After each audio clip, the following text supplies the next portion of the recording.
jiran dia dapat, nikmat jiran dia dapat. Jadi kita buat ibadat. Sudah tentu akhlak dia. Kita kat Mekah hati kita bersih tu kan. Mak bapak kita pada tempat yang sewajarnya.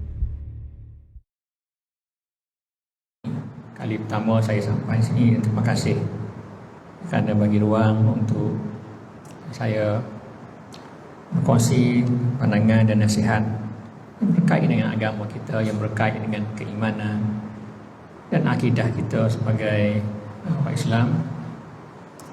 Dan masa lepas maghrib ini dia sesuai untuk kita bersembang-sembang, berkecek-kecek bab agama, bab iman, bab akidah selepas satu hari kita bekerja.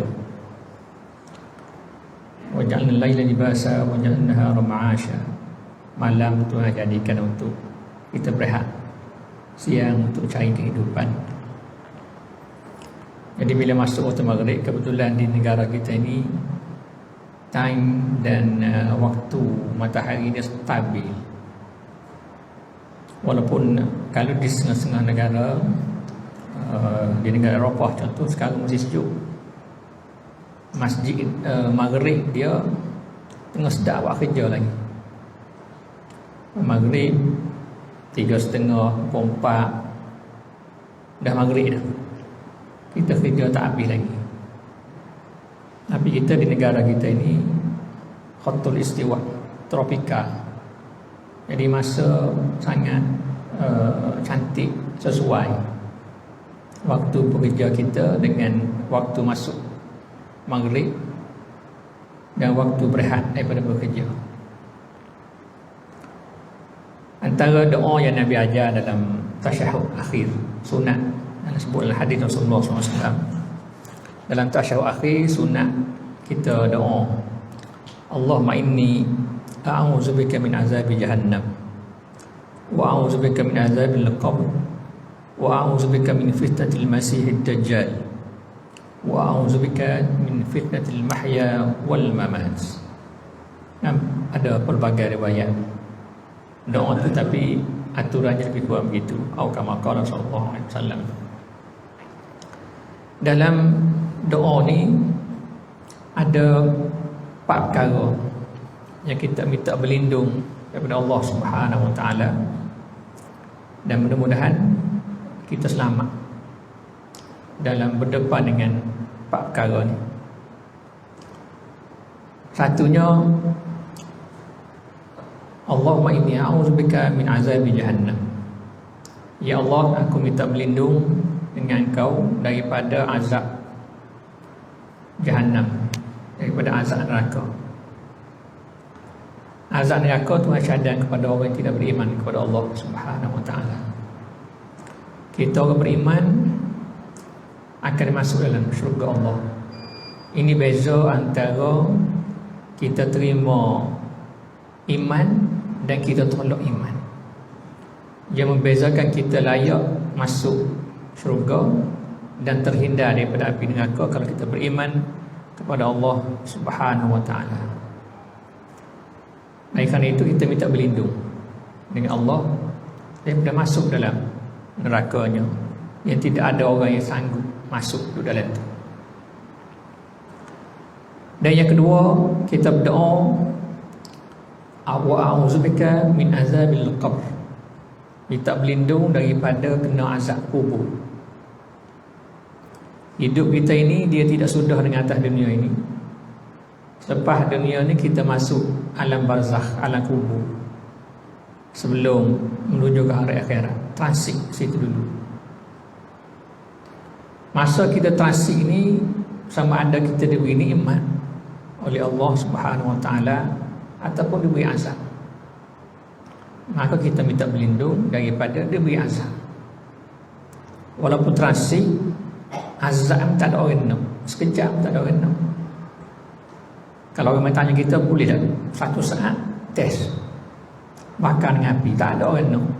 Itu azab.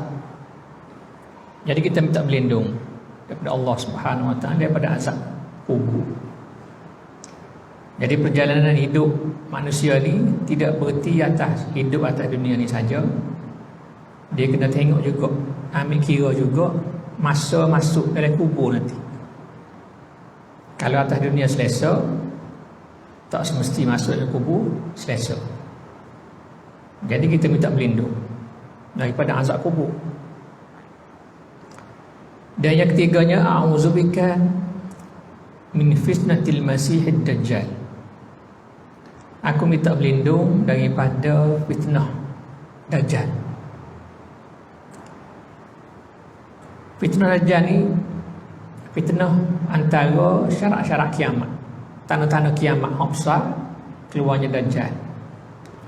Dan dajjal ni dia akan menghasut manusia ikut dia. Menghasut manusia ikut dia, jangan ikut keimanan. Ini perangai dajjal. Dan oleh kerana manusia ni mudah tertipu, di hari-hari kita kena tipu. Syaitan, Tuhan dah janji, yang kita ikut, hari-hari kita ikut. Nak mari sembahyang jemaah dekat Allah susah kan. Ya. Itu ikut tu, nak tak ikut tu. Jadi kena tipu situ. Gaduh dekat sana, gaduh sini kerja, nak sembahyang jemaah tak ada. Kena tipu situ pula. Jadi hari-hari kena tipu. Oleh kerana manusia kena tipu semua, maka Nabi Muhammad minta kita berlindung daripada dajjal.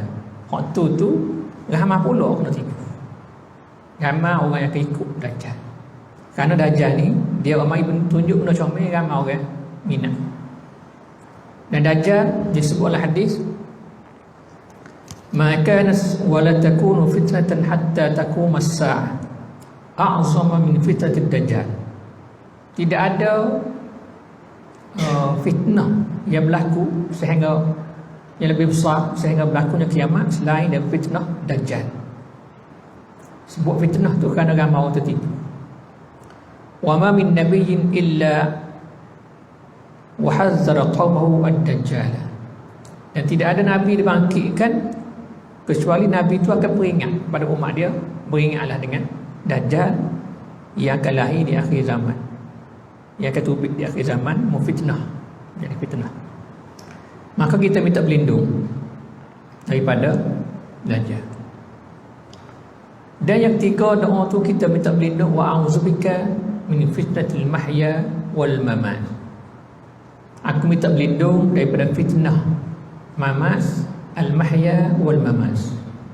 Fitnah kehidupan dan fitnah kematian. Fitnah kematian maksudnya ada berbagai tafsiran oleh para ulama. Maksud kita minta berlindung dari fitnah al-mamat, fitnah kematian. Dan antara yang dihuraikan oleh para ulama, maksud fitnah al-mamat, fitnah mati ni, kita menghadapi saat kematian kita diuji oleh Allah di situ.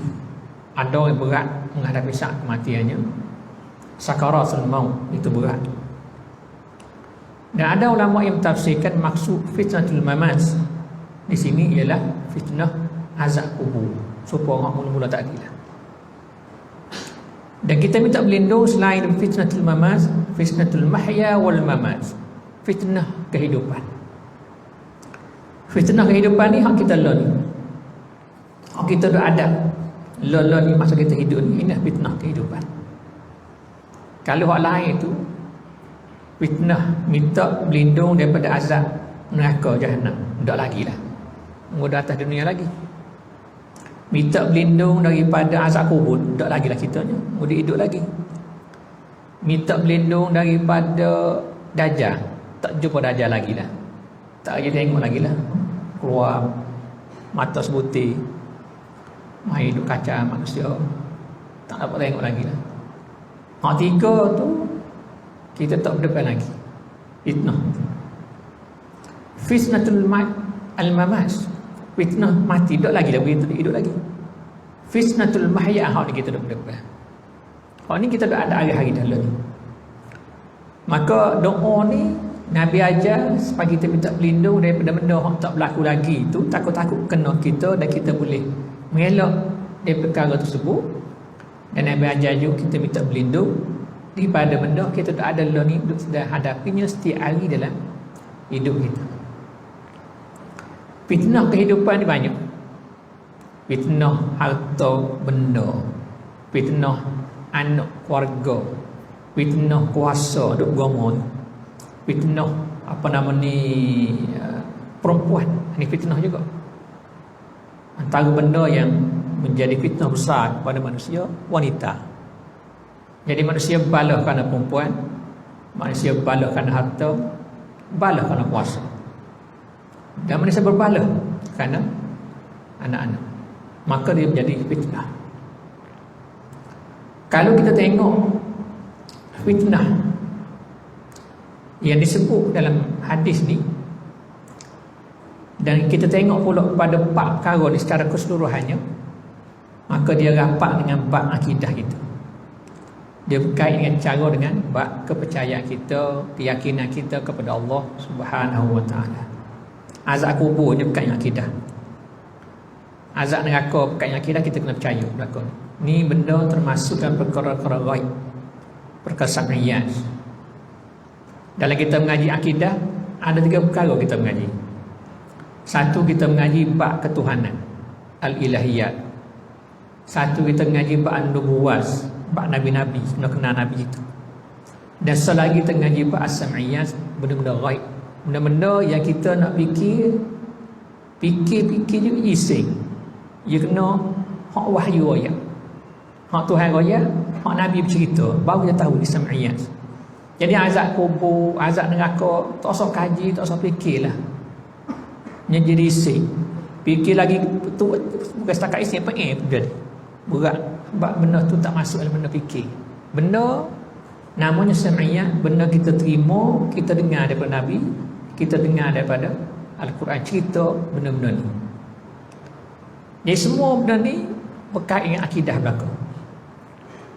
Oleh kerana akidah tu benda yang sangat penting dalam hidup manusia, maka bangkit Nabi kita Muhammad sallallahu alaihi wasallam buat mari akidah dulu.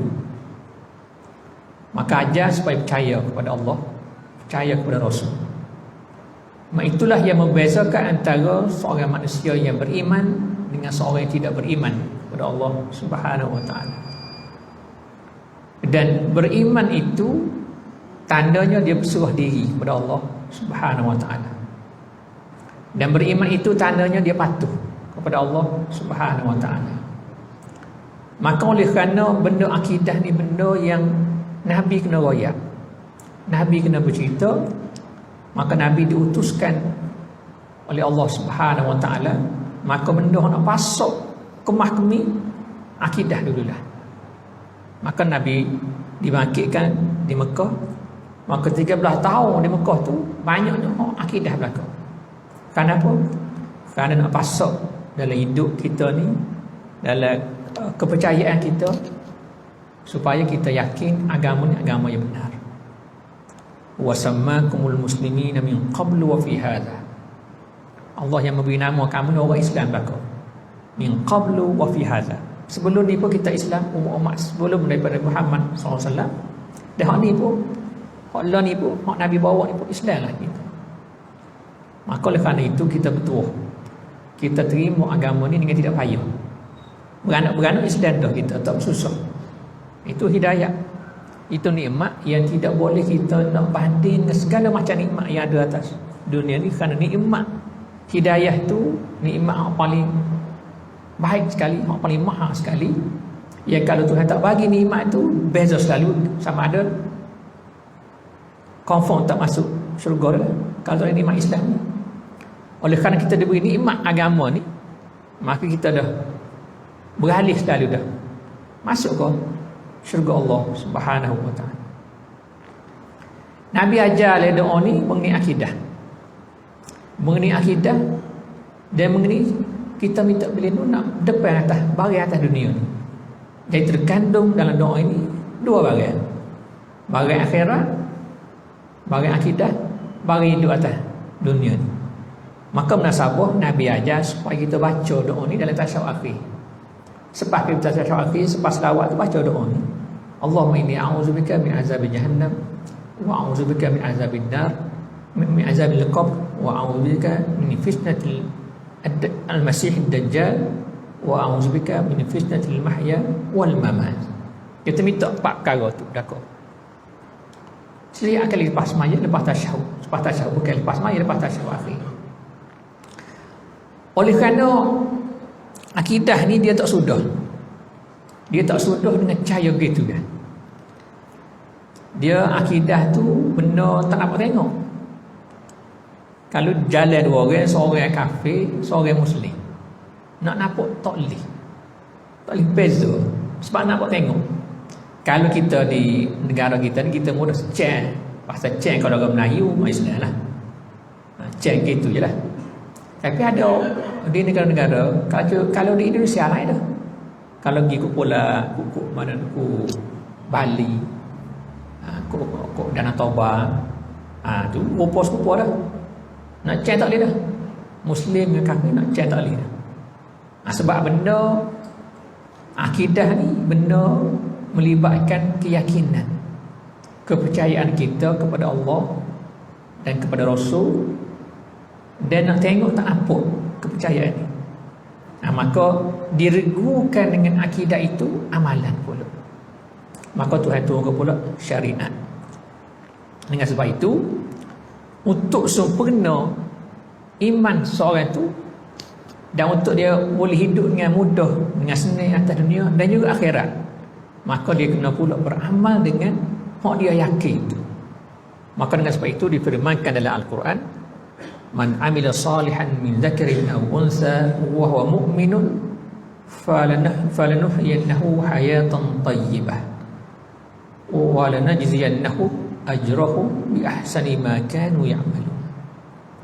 Siapa yang beramal soleh min dzakarin aw unsa, laki perempuan, wa huwa mu'min, dan dia beriman kepada Allah Subhanahu wa taala. Dia beriman dan beramal soleh. Beriman hak dalam ni, hak kita yakin gitu gini, yakin kepada Allah, ghaib dan sebagainya. Amal soleh hak kita buat, sembahyang, puasa, zakat, haji, sedekah dan sebagainya, segala benda-benda baik yang kita buat, hak wajib, hak sunat. Ini kita masuk bulan Rajab, malam ni malam 1 Rajab ni, kita masuk bulan Rajab. Masuk bulan Rajab ni antara bulan Al-Hurum, 3-4 bulan Al-Hurum, Rajab, Zulqa'dah, Hijjah, Muharram. Jadi 4 bulan Hurum ni antara bulan-bulan kita digalakkan beramal ibadat lah. Sebab semua masuk bulan Al-Hurum. Ini buat ibadat banyak, beramal soleh. Jadi beriman dan beramal soleh. Tuhan janjikan apa? Falanuhyiyannahu hayatan thayyibah. Kami akan hidupkan dia dengan hayatan thayyibatan, kehidupan yang baik. Maknanya kalau kita nak kehidupan yang baik atas dunia ni dan juga di akhirat, kena buat 2 perkara tadi.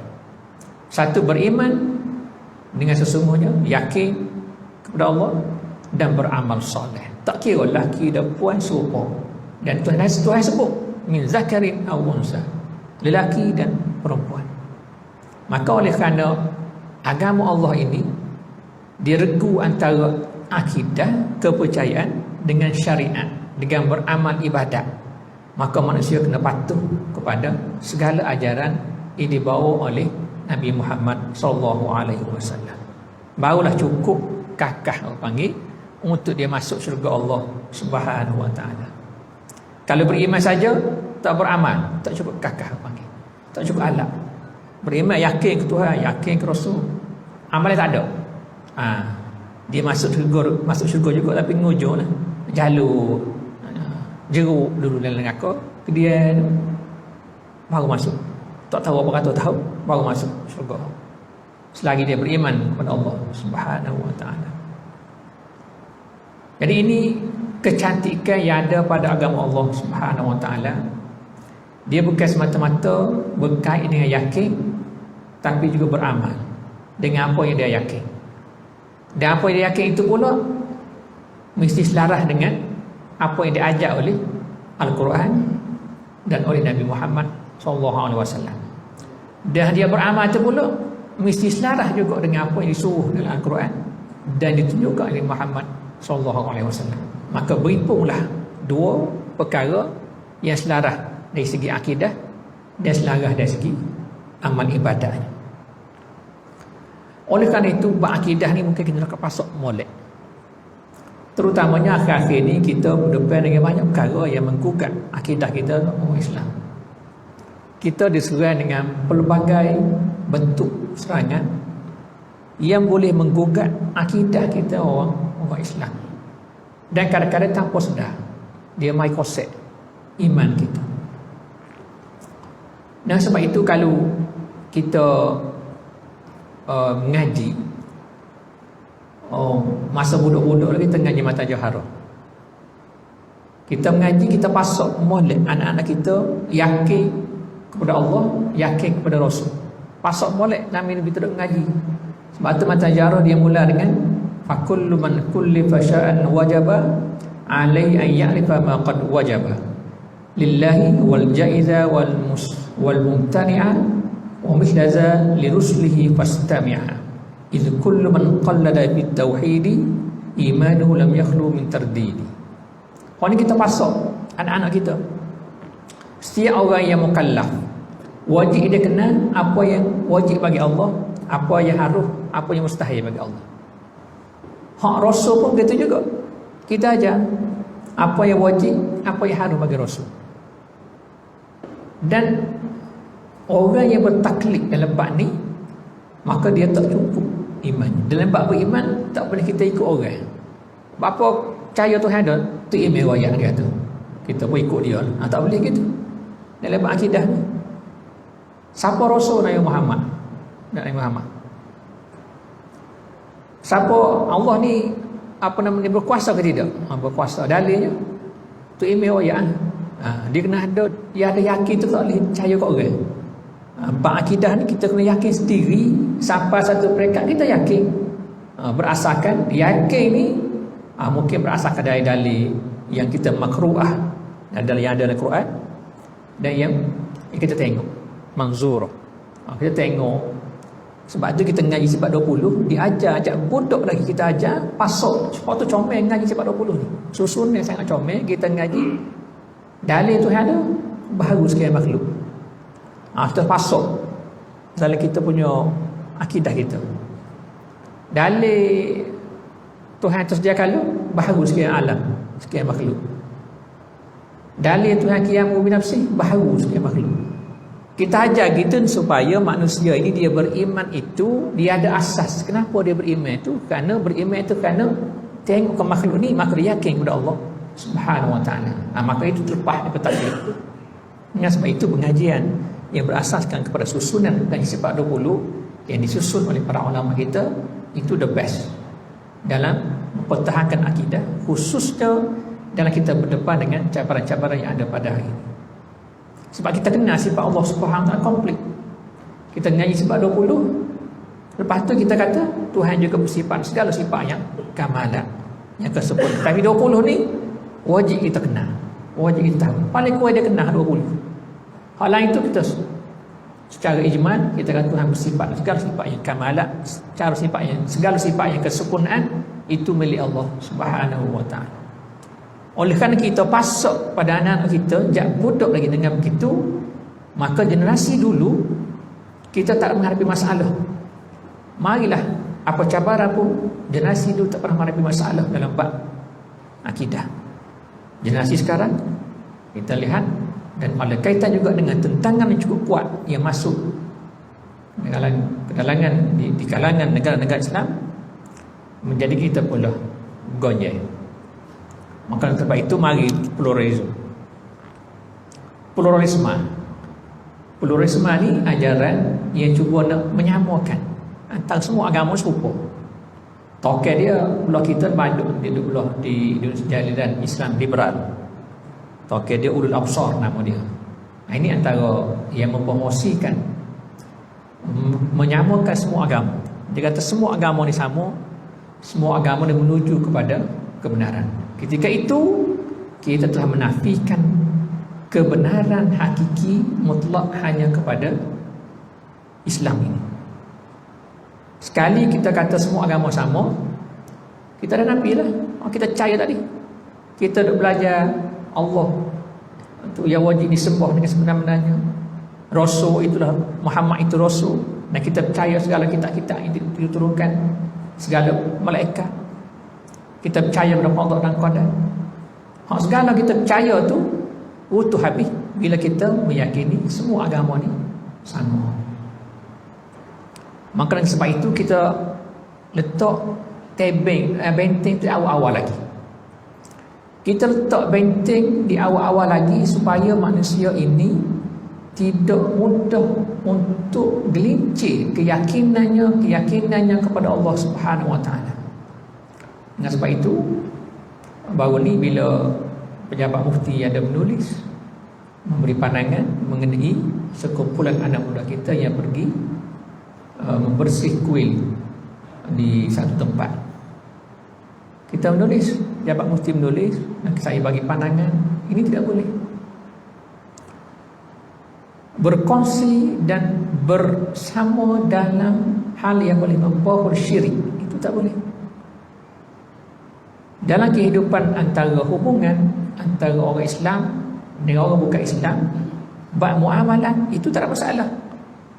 Dan Rasulullah pun marah kalau kita tidak menunjukkan sikap yang baik dengan orang bukan Islam.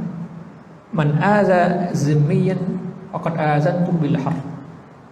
Siapa yang menyakiti zimmi, orang kafir zimmi, aku isytihar perang kepada dia. Tapi dalam bab agama, dalam bab akidah, kita tak boleh bersama dalam bab akidah. Dan soal yang melibatkan membantu ke arah kesyirikan, itu sudah bertentangan dengan akidah yang kita sebutkan tadi. Maka benteng itu kita kena letak awal-awal lagi. Hak ni tak boleh. Kita pisahkan antara apa yang boleh terlibat dengan akidah dengan apa yang tidak melibatkan akidah. Dalam urusan harian, muamalah, jual beli, beri memberi, kita memberi, mereka menerima, mereka memberi, kita menerima, hubungan berkawan, hubungan pengajian, kita boleh belajar dengan dia, dia boleh belajar kita, itu tidak ada masalah langsung dalam agama ini. Tapi bila melibatkan akidah, maka itu dia trigger masalah, boleh membawa kepada kita mengiktiraf kesyirikan itu. Maka itu kita cukup bimbang. Maka itu letak benteng awal-awal lagi. Ini tak boleh. Kalau dibiarkan, kita cukup bimbang, takut-takut ia akan pergi lebih jauh daripada itu, mengiktiraf pula kesyirikan itu. Maka itu tak dibenarkan dalam agama ini, kerana bertentangan dengan akidah yang kita pegang tadi. Allah itu satu, agama Islam yang benar yang kita pegang, ajaran yang dibawa oleh Muhammad itulah ajaran yang benar, yang tak boleh kita ragu-ragu lagi dah.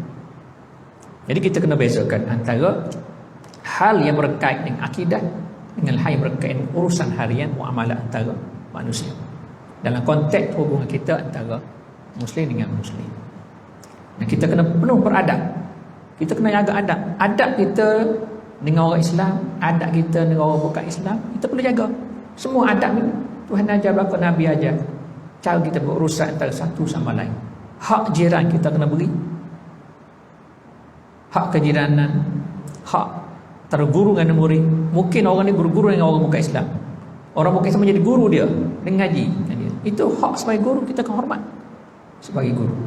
Tapi akidah ada bentengnya yang perlu kita, ada limitnya, ada sempadannya yang perlu kita jaga. Dah harap benda ini cukup jelas dalam agama kita ini, supaya kita tidak membawa kepada berkongsi dalam bidang akidah, mempersamakan juga akidah lain sama dengan akidah kita. Itu tak boleh. Al-Islamu ya'lu wa la yu'la alaih.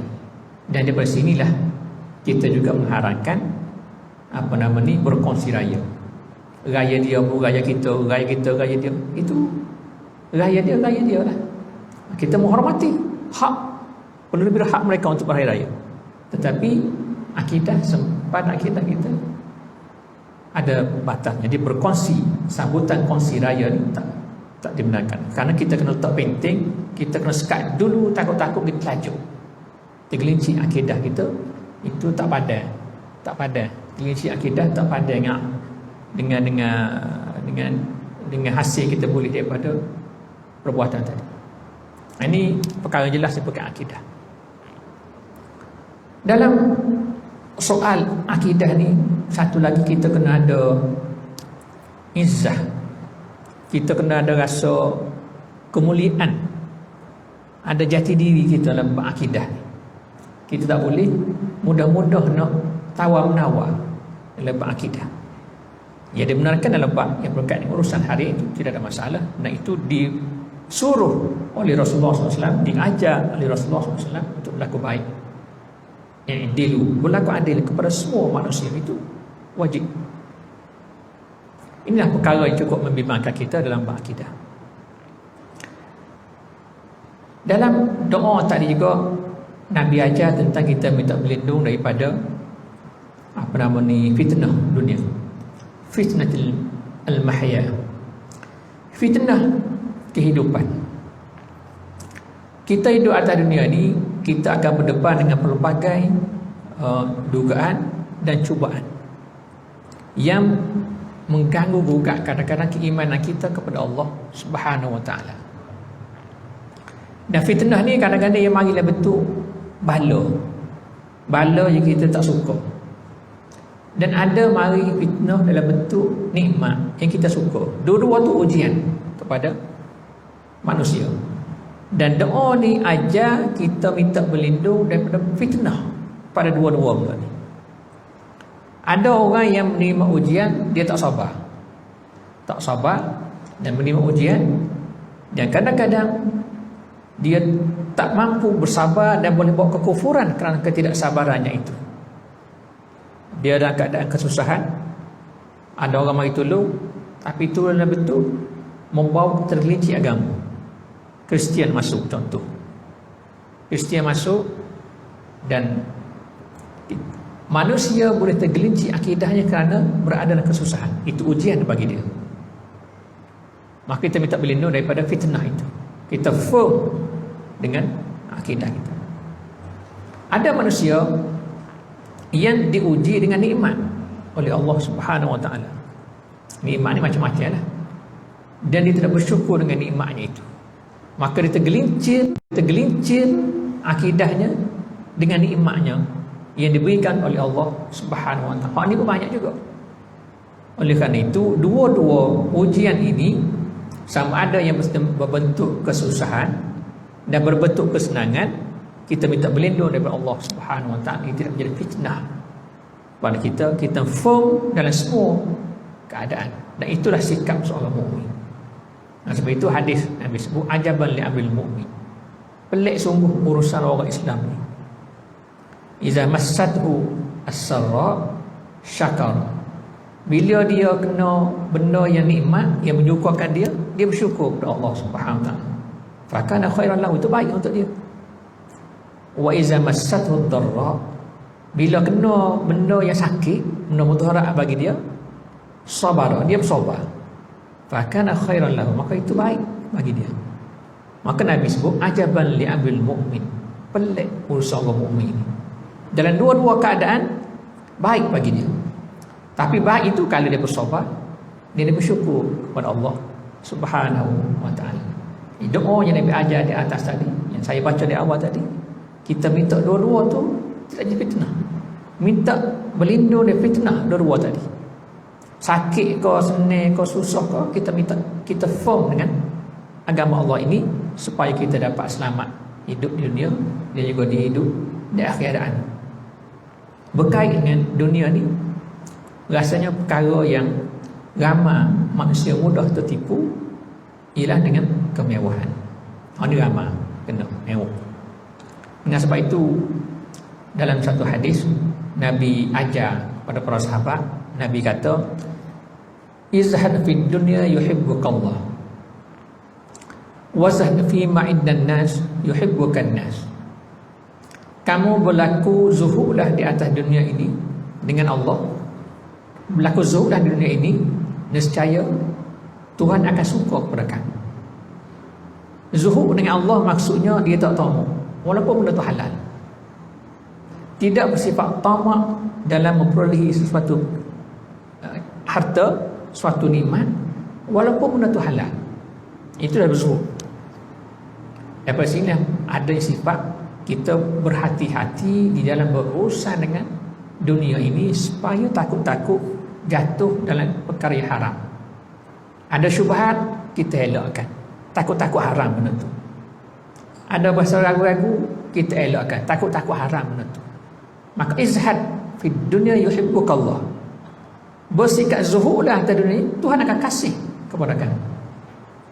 Dan yang keduanya, Nabi ajar izhab fi ma'indan nas yuhibbukan nas. Berlaku zuhudlah dengan apa yang ada pada manusia, nescaya seluruh manusia akan suka kepada kamu. Sikap manusia atas dunia ni, dia tumpu kepada berebut harta. Ini manusia. Jawatan yang tinggi so kan. Dalam jabatan nak jadi pengarah ke ketua pejabat ke menteri ke so satu pos je. Jadi kalau kita tak berebut tu tak ada orang mahu kita lah. Ini izhab fi ma'indan nas yuhibbukan nas. Kalau kita bersikap zuhud tak apalah, ambil kedai mola kan kita tak sibuk benda tu dah. Semua manusia akan suka kepada kita. Sebab sikap manusia dia akan berebut benda yang bersikap dengan dunia ni, semua berebut. Bila kita tak tamak pada benda tu, kita tak nak kepada benda tu, semua orang suka kepada kita sebab dia tidak tengok kita sebagai rival dia. Sekali dia tengok kita rival dia, kompetitor dia, itu sudah. Manusia akan tak suka kepada manusia yang lain. Bila ada competitors antara dua pihak, competition antara dua pihak, maka Nabi ajar tak selalu bersungguh dan bak dunia. Orang itu biar, orang yang berebut, kita tak berebut. Jadi kita dikasihi oleh Allah Subhanahu Wa Taala dan dikasihi oleh manusia kalau kita bersikap zuhud dalam hidup kita ini. Oleh kerana kehidupan itu fitnah, kehidupan ini cukup dahsyat, cukup hebat, maka Nabi ajar kepada kita bersikap berzuhud dalam bab duniawi ini. Bahawa kita berhidup senang. Tak ada orang bawa kita, dia suka, Tuhan pun suka kita. Gapo nak lagi atas dunia ni, Tuhan tak marah, manusia tak marah. Maka itulah kebahagiaan bagi seorang manusia.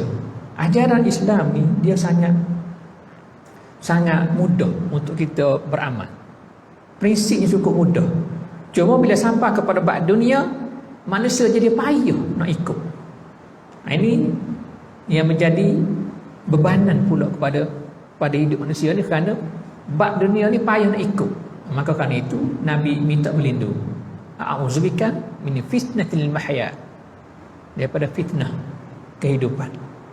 Nak jaga tu tak dapat tidak kena bersikap zuhud di atas dunia ini. Zuhud bukan dengan tidak kita menolak dunia. Tolak dunia, kita nak ke dunia ni sebab nak buat ibadat pun tak ada dunia, tak boleh. Nak pakai sarung tak boleh, pakai baju Melayu nak bagi seorang tak boleh, tak ada dunia. Kena ada harta. Harta perlu ada untuk keselesaan hidup, keselesaan buat ibadat. Nak pergi Mekah tak boleh, tak ada harta. Keduniaan itu perlu, harta itu perlu, tapi perlu berwaspada, berjaga-jaga dengan dunia yang Tuhan bagi kepada kita supaya kita boleh hidup dengan selamat atas dunia ini. Dengan sebab itu banyaklah kalau kita nak kira agak hadis-hadis Nabi ajar kepada manusia ni supaya kita bersikap jujur, bersikap baik dengan dunia ni. Dan Nabi pun banyak ajar dan doa pun yang selalu kita dah baca, Rabbana atina fid dunya hasanah wa fil akhirati hasanah wa qina azabannar. Minta berlindung, minta baik atas dunia ni hasanah. Duduk dengan selesa, ada nikmat Allah, kita boleh apa ni hidup dengan selesa lah, hasanah. Wa fil akhirah hasanah. Kenapa? Iman situ. Tapi kena ingat hujung tu Tuhan kekalkan waqina azabannar. Jaga daripada api neraka. Maknanya dunia nak dekat dunia pun, hasanah dunia pun, nak hasanah akhirat apa, tapi hak ditekankan sebenarnya jaga daripada api neraka. Maknanya dunia boleh pun jaga-jaga hak akhirat. Hak tu hak ngesu, hak hujung penekanan akhirnya mesti juga kepada hari akhirat. Maka kita faham dari sudut itu, kita buat dunia ni dengan seadanya. Kita boleh menjadi orang kaya, tak ada masalah. Kita perlu bekerja kuat, tak ada masalah. Dan Tuhan suruh kerja kuat pun. Tapi kita jadi orang kaya, kita keluar zakat, kita infak, pada orang tolong kita berwakaf dan sebagainya. Kaya tu membawa kepada kita okey nak azaban nak pula, jaga daripada api neraka pula. Kalau kita bekerja kuat, kita boleh bantu orang lain pula. Dengan kuat kita itu kita okey nak azaban nak, jaga daripada api neraka pula. Ini kedudukan kita dengan dunia. Semua benda atas dunia ni kita buat untuk jaga kita dari akhirat, daripada api neraka. Jadi adalah seimbang tu, seimbang lagu tu. Dia kita tak seimbang dunia akhirat. Memang tak seimbang dunia akhirat ni, dunia dan akhirat. Sebab ngesuk kita dari akhirat. Tapi kita guna dunia tu untuk bawa ke akhirat.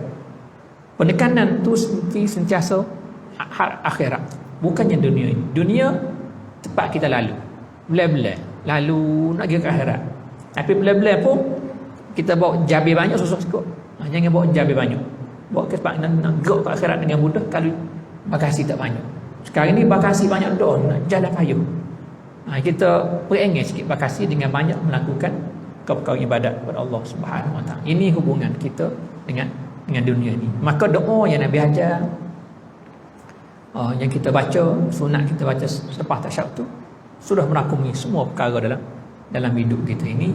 Nabi ajar kita minta berlindung daripada neraka, minta berlindung daripada azab kubur, minta berlindung dajjal, minta berlindung dari fitnah kehidupan dan kematian. Maka doa tu merakumi semua perkara untuk kehidupan kita berdepan dengan segala cubaan ini, untuk kita boleh balik ke akhirat nanti dengan keadaan yang selamat, dengan tenang, dengan selesa.